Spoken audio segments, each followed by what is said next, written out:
Hello children, in my previous two lecture I taught you English lesson 1 and 2 and now today I am going to our grammar section. The chapter 1, the sentences. First of all, what is sentence? A group of words that makes complete sense is called sentences. ऐसे शब्दों के group कि जिसको मिला के वो जो सामने वाला आपको जो कहना चाहता है वो आपको अच्छी तरह से समझ में आए तो उसको बोलते हैं sentences. There are the two parts of sentence. It means कोई भी sentence है उसके दो parts है, subject and predicate.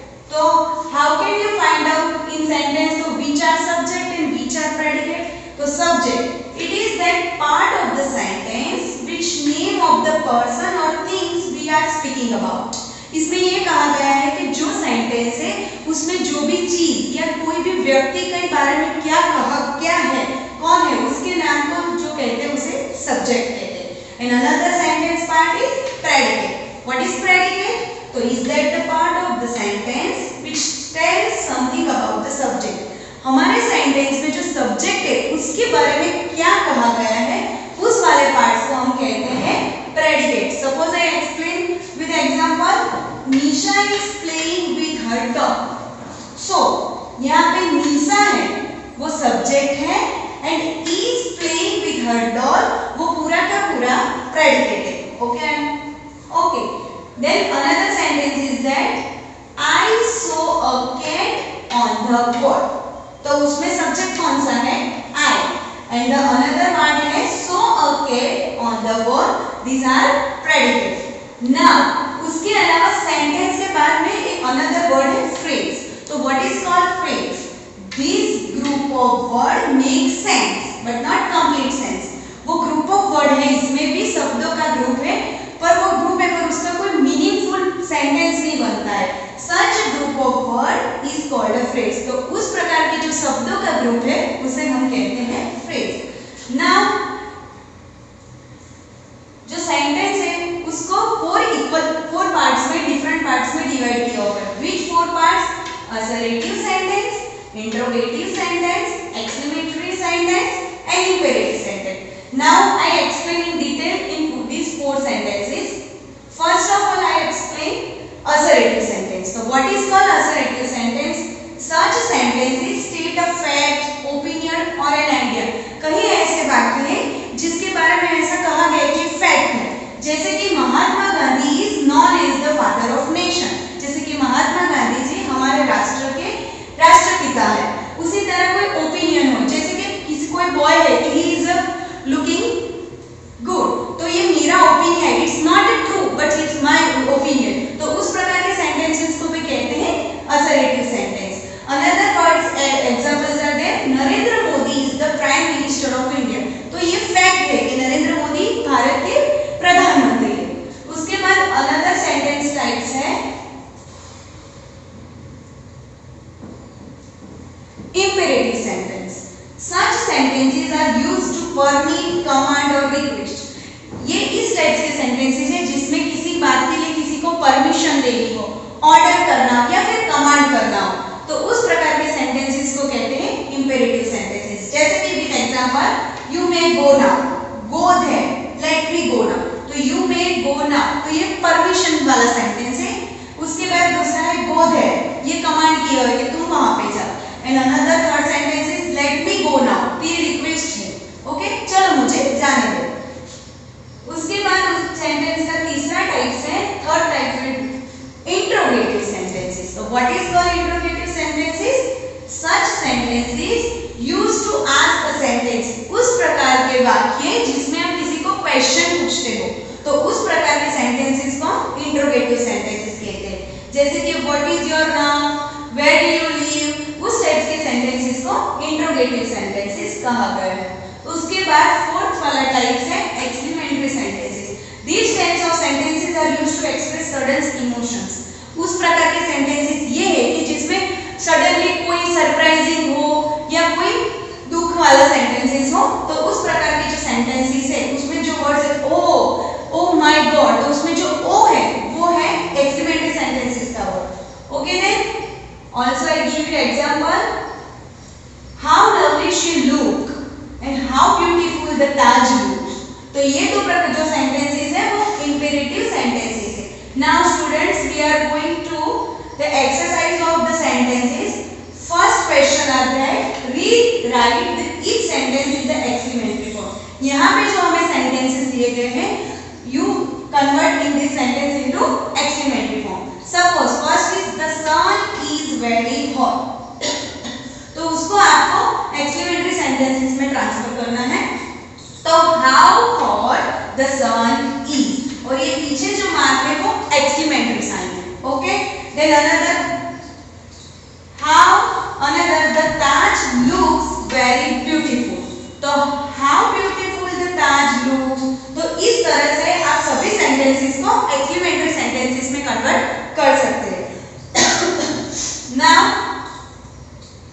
our another exercise is they are making all sentences to convert into the assertive sentences. Assertive sentences जो भी मैंने पहले आपको बताया था, opinion, declarative sentence है, opinion, idea, वो सभी sentences है assertive form.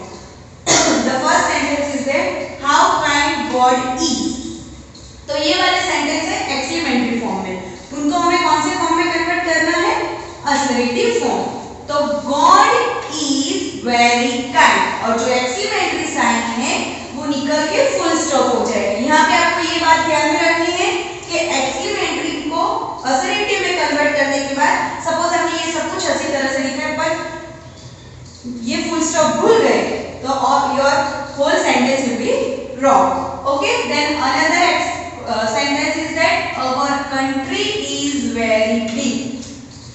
उसके बाद है how sweet these mangoes are. तो उसका बनेगा these mangoes are very sweet. Okay? And then now our another exercise is that all sentences into interrogative form. यहाँ पे जो sentences दिए हुए it's with assertive sentences. हमें उसको convert करना है interrogative form में. जब भी interrogative form में हम sentences को convert करें, you must do that कि उसको question mark compulsory करना है. Otherwise your sentence will be wrong. Suppose it rained last night. तो यहाँ पे जो rain है ये rain का past form है. तो जब भी कोई verb हो उसका past form हो उसका interrogative करना है तो यहाँ पे हमें did लगाना पड़ेगा.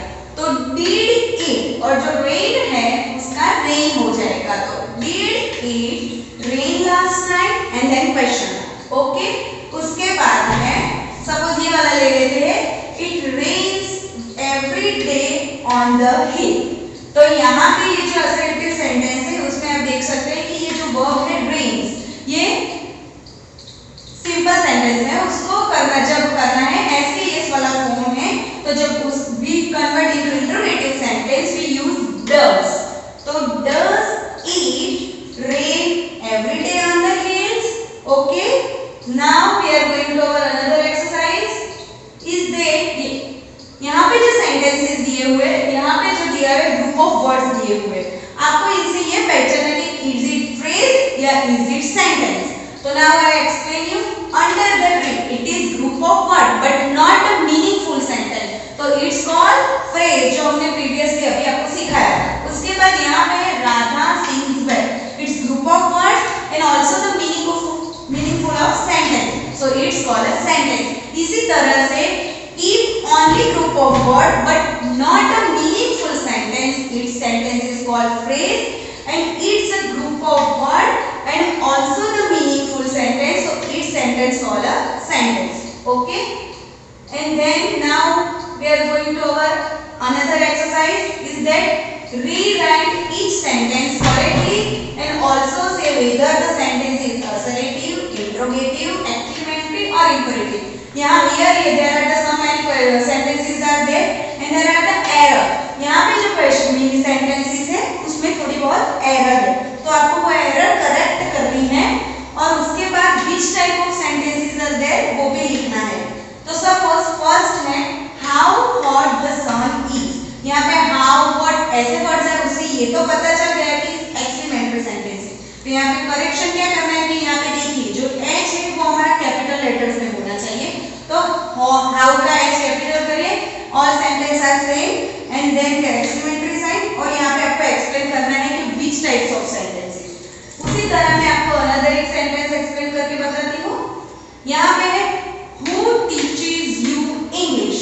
तो यहाँ पे भी आपको हु से पता चल जाता है, जो WH क्वेश्चन होते हैं उससे पता चलता है कि this sentence are in interrogative sentence, but correction is what, यहाँ पे जो W है वो स्मॉल लेटर्स में दिया हुआ है, and you all know that the sentence is start with the capital letters, so the W start on a capital, तो who teaches you English, and then also don't miss question mark is compulsory, then question mark, so which these types of sentences is interrogative sentence.